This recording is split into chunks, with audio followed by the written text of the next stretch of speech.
Negara kita sudah memasuki musim pilihan raya. Mungkin kita sudah membuat keputusan untuk mengundi calon tertentu dan mungkin masih atas pagar. Ada juga di antara kita yang mungkin tak mahu turun mengundi langsung. Tahukah anda, ada sesetengah negara yang mengamalkan satu pilihan undi sebagai alternatif untuk golongan ini?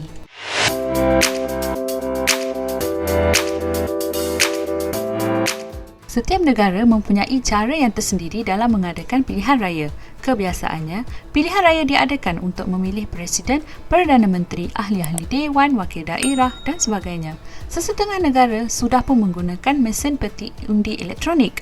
Ada juga pilihan raya yang diadakan dengan hanya seorang calon yang bertanding seperti di Korea Utara. Pernahkah anda mendengar tentang undi nota? Ia bukanlah surat rasmi atau catatan seperti diterangkan dalam Kamus Dewan Bahasa dan Pustaka, tetapi ia adalah singkatan bagi frasa none of the above. Sekiranya seorang pengundi tak berminat untuk mengundi calon-calon yang bertanding, dia boleh menanda undi nota. Senang bukan? Perlu difahami bahawa undi nota tidak sama dengan undi rosak maupun tidak mengundi. Undi yang rosak tidak diambil kira dalam bilangan undi, dan jika seseorang tidak mengundi, sudah tentulah undi itu turut tak dikira. Manakala undi nota dikira dalam bilangan undi, malah mempunyai peluang untuk mendapat majoriti. Dengan adanya undi nota, peratusan pengundi boleh meningkat. Pengundi mempunyai kebebasan bersuara dan berhak untuk menolak semua calon. Pengundi juga berhak mengambil bahagian dalam melaksanakan hak asasi sebagai seorang rakyat, walaupun dengan mengundi untuk pilihan yang bertentangan. Walau bagaimanapun, undi nota berpotensi menjadi perosak. Perpecahan undi boleh menyebabkan kemenangan calon yang paling tak disukai. Kos pentadbiran pun boleh meningkat. Boleh juga ada pengundi yang tak memahami konsep nota sepenuhnya. Mungkin anda sedang berfikir, apa yang akan jadi sekiranya undi nota menang? Ini bergantung kepada kaedah penyelesaian yang ditetapkan oleh setiap negara. Kerusi tersebut mungkin dibiarkan kosong, boleh diadakan pilihan raya semula, atau calon yang mendapat undi kedua terbanyak diumumkan sebagai pemenang. Antara negara yang mengamalkan undi nota adalah India, Indonesia, Yunani, Ukraine, Belarus, Korea Utara, Colombia dan Spanyol. Negeri Nevada di Amerika Syarikat juga mengamalkan undi nota ini untuk pilihan raya negeri dan persekutuan.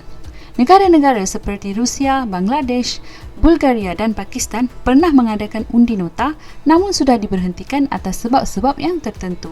Selain itu, ada juga negara-negara yang mempunyai pilihan alternatif seakan-akan undi nota. Contohnya, di Argentina, pengundi boleh memasukkan sampul tanpa kertas undi ke dalam peti undi sebagai isyarat tak mahu memilih mana-mana calon.